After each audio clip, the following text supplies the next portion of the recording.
Hi hello friends, দেখো আজকে menu দেখতে পাচ্ছ। এখানে ভাত আছে, আলু সেদ্ধটা কিন্তু দুপুরে মুড়ি খাওয়ার জন্য সেদ্ধ দেওয়া হয়েছে। ছেলেটা আসলে শুধু ঝুড়ি ভাতে খেতে চায় না, তো আমি খেয়ে নিই, কোনো ব্যাপার না।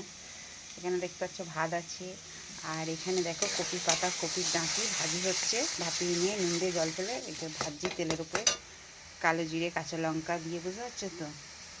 কালো জিরে কাঁচা লঙ্কা আর রসুন, বুঝতে পারছো? এটা এত টেস্টি হয়, বুঝতে পারছো তো? এইটা হলে মনে হয় যেন আর কিচ্ছু ভালো লাগবে না, বুঝতে পারছো তো? এই হচ্ছে ব্যাপার।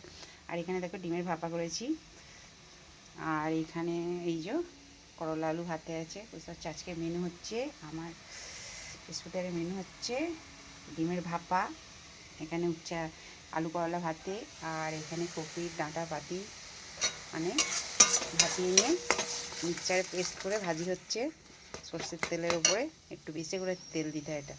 আর এখানে ভাত, বুঝতে পারছো? ঠিক আছে, চলো তাহলে টাটা বাই, সবাই সুস্থ থেকে ভালো থেকে। আর এটা কে কে ভালোবাসো অবশ্যই কমেন্ট করে বলবে কিন্তু, ঠিক আছে? কোনো জিনিস কিন্তু ফেলার নয়, বুঝতে পারছো? আর ডিম ভাপাটা তো জানো, কাঁচা ডিমটাকে সব কিছু যেমন চিকেনে সব মশলা ফসলা যা ম্যারিনেট করা হয় সেই রকম করে কড়ার মধ্যে চাপিয়ে দাও, বুঝতে পারছো? দিয়ে চাপা দিয়ে ভাপিয়ে ভাপিয়ে, বুঝতে পারছো তো? জিনিসটা খুব সুন্দর খেতে হয় কিন্তু, দারুণ টেস্ট হয়।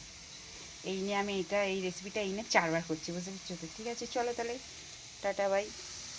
আবার সবাইকে এত এত ভালোবাসো, তোমরা সবাই কিন্তু এত এত ভালোবাসা দেবে কিন্তু, না কিন্তু আমি খুব খুব ঝগড়া করবো কিন্তু, ঠিক আছে? ঠিক আছে, চলো টাটা।